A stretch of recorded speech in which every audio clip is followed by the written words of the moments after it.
and welcome to Practice English Daily. Just give us 5 minutes a day and let's become fluent together. Don't forget to like, share, and subscribe. Let's begin our conversation for today.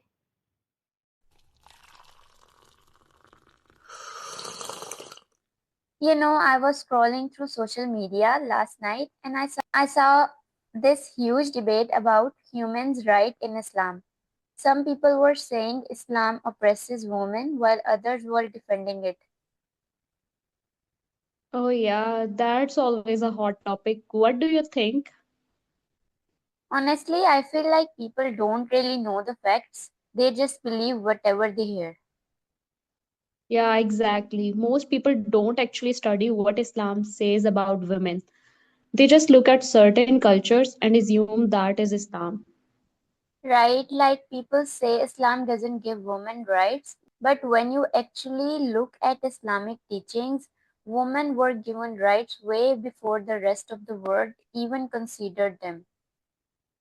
Oh, yeah, like inheritance, education, and even the right to own businesses. People forget that Khadija radiallahu ta'ala anha, the wife of Prophet Muhammad, peace be upon him, was a successful businesswoman.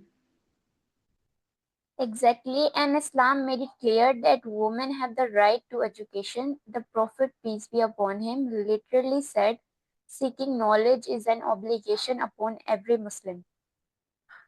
Yep, and that applies to both men and women. But some people argue that women are oppressed because Islam says men are the protectors of the woman.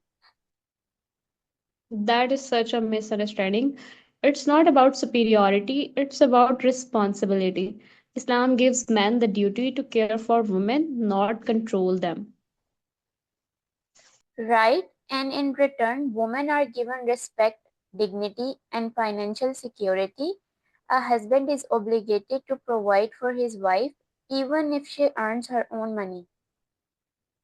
And guess what? That money she earns, she doesn't have to spend a single penny on the household. It's hers alone. Exactly. Meanwhile, in some cultures, women are expected to do everything work, take care of the house, and still pay bills. That's what people need to understand. Islam values balance, fairness, and respect for women. There are some cultures that misinterpret or misuse Islamic teachings. But let's be real, there are some places where women are treated unfairly in the name of Islam. True, and that's because of culture, not religion. Just because some people misuse the rules doesn't mean Islam is wrong. Exactly, Islam came to remove oppression, not create it. The Prophet, peace be upon him, himself stood up for women's rights at the time when they were treated like property.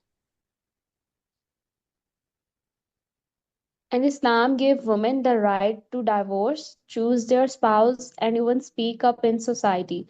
Look at Aisha Rizallahu Ta'ala anha. She was a scholar, a teacher, and a leader. But people don't talk about that, they just focus on negative stereotypes. That's why we need to educate ourselves. Before believing what the media says, we should actually read and learn from authentic Islamic sources. Yeah, and at the end of the day, it's not about men versus women. Islam teaches that both genders complement each other, they are not in competition. Yeah, exactly. Men and women have different roles, but that doesn't mean one is better than the other. They are partners in life. I wish more people had these kinds of discussion instead of just assuming things. Yeah, well, today is day 35, and the lesson is know your faith before you judge it. Well said. Now let's order more tea and continue this discussion.